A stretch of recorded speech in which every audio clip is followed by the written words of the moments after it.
Сәлеметсіздер ме, құрметті оқырмандар? Мен бүгін сіздерге ежелгі халық ертегісі көксиыр ертегісін баяндап бермекпін. Баяғыда Әлболсын деген бір қоңырқай шаруа болыпты. Оның әйелі және бір қызы болыпты. Күндердің бірінде Әлболсын тоқал алуды арман етіпті. Әлболсын тоқал алуды бір жақтан жұрт көзіне түсу, екінші жақтан үй тіршілігінде қол ұзарту деп түсінетін болса керек. Күндердің бірінде Әлболсын арманына жетіп тоқал алады. Ол да қыз табады. Өзі ұл таппаған бәйбіше тоқалдың да ұл таппауын тілейді екен.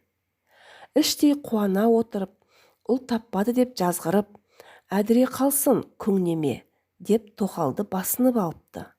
Оған күн көрсетпепті. Тоқал байғұс арқалап отын, шелектеп су тасыпты. Сиырды сауатын да, атты ерттейтін де, жүн түтіп, жіп иіретін, қап тоқитын да сол болыпты. Қыста суыққа тоңып, жазда ыстыққа қарылып, аш-жалаңаш жүріпті. Жаман сырма киіз етігін үсті-үстіне жамап киіп, бақытсыз қыз баспақ теріге орап өсіріпті. Бәйбішенің қызы Әлболсынның тапқанын киіп, тоқалдың қызы ыстып берген сумен басын жуып, шашын тарап білгенін істепті. Еркелікпен аузына келген сөзді сөйлеп, бәдік және дөрекі болып өсіпті.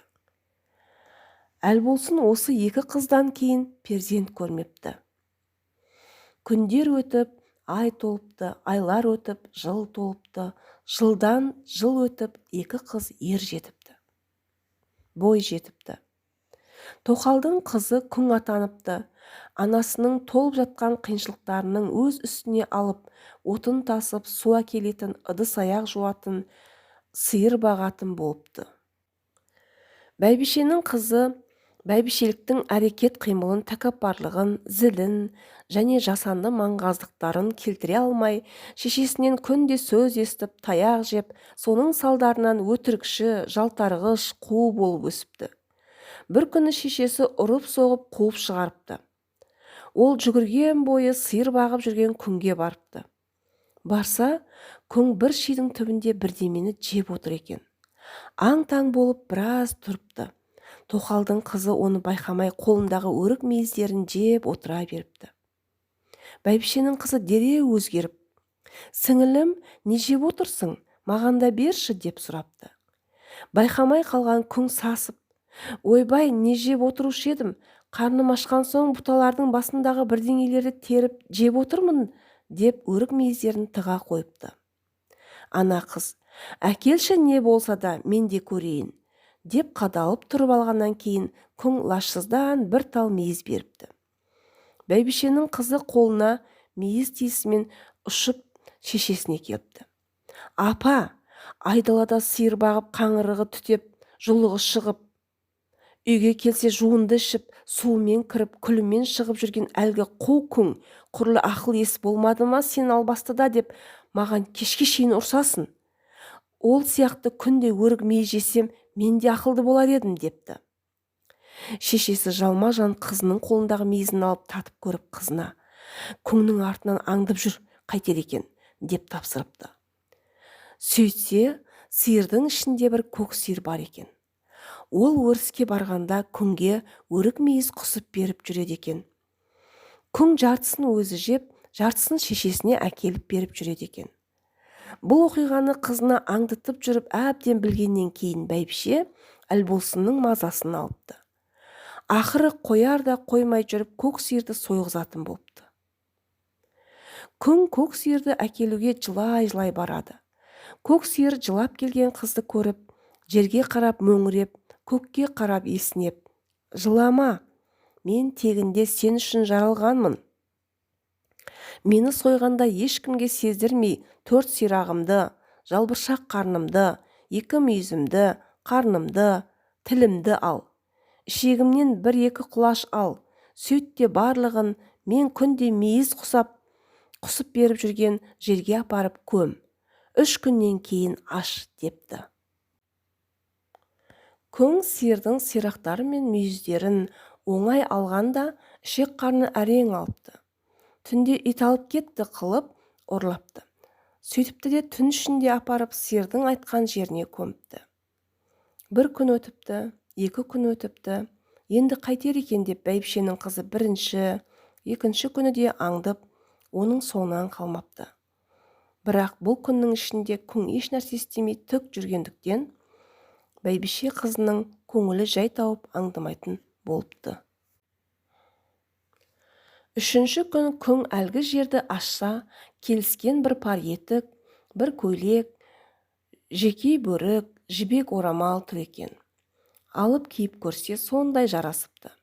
Бірақ көк сиыр сойылғанда тілі басымен бірге қазанға түсіп кеткендіктен оны ала алмай қалған екен.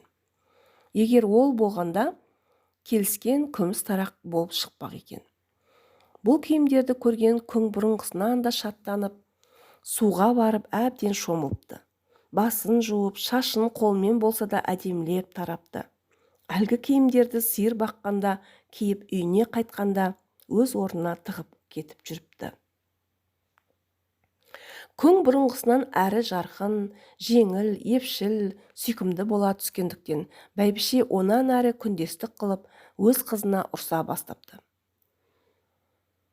Бірақ бір істі байқатып алған күң ендігі сырын бәйбіше мен оның қызына сездірмепті. Күндердің бірінде сиырға оқыра тиіп, бір сиыр табынан бөлініп шыға қашыпты. Соның қайырамын деп күң жүгіріпті. Сиырға жету қиын болыпты.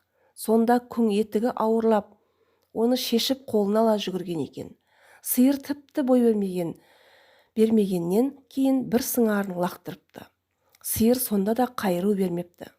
Күңнің етікке қайырылуға мұршасы келмей қуа беріпті. Ақыры сиырды зорға дегенде тоқтатыпты.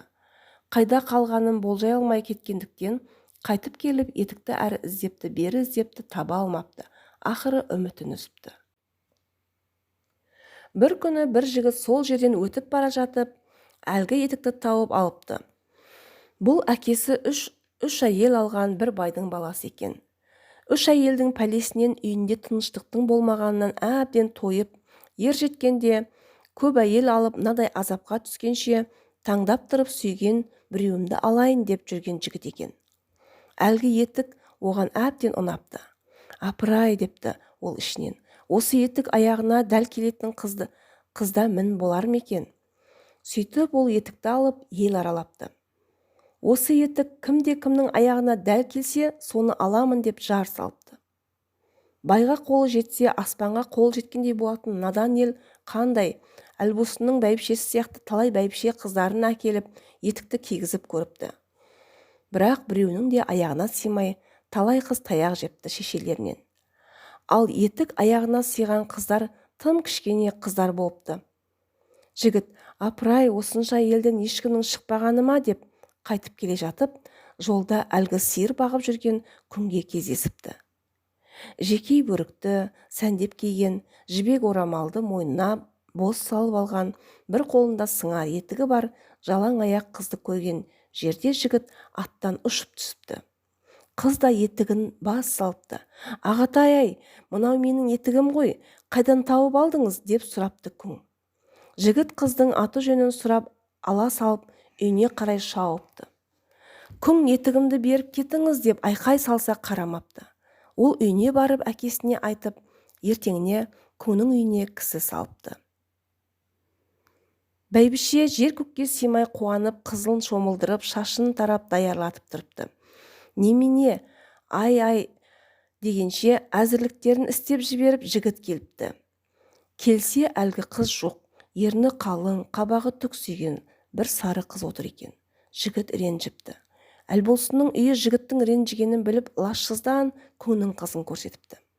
Бірақ баяғыдағы киімдері жоқ, сөйтсе де сүмек, сүйек сымбаты ұқсап тұр. Көзі көзіне бір рет тоқталғанда жігіт қызды тани қойыпты. Құралайдың көзіндей жалтырап күлімдеген көзді жігіт ойы сүріне беріпті. Қолындағы сыңар етікті кигізсе дәл келе кетіпті. Жігіт таң қалып не істерін білмепті. Ақыры күң оқиғаны бастан аяқ айтып берген соң, жігіт мықты сенімге келеді. Әлбосын қарбаңдап тойын жасап, қызын ұзатыпты. Бүгінгі көк сиыр ертегісі осымен тәмам болды. Келесі жалғасын келесі бөлімде тыңдайсыздар. Ертегі ұнаса, каналға жазылып, лайк басуды ұмытпаңыздар.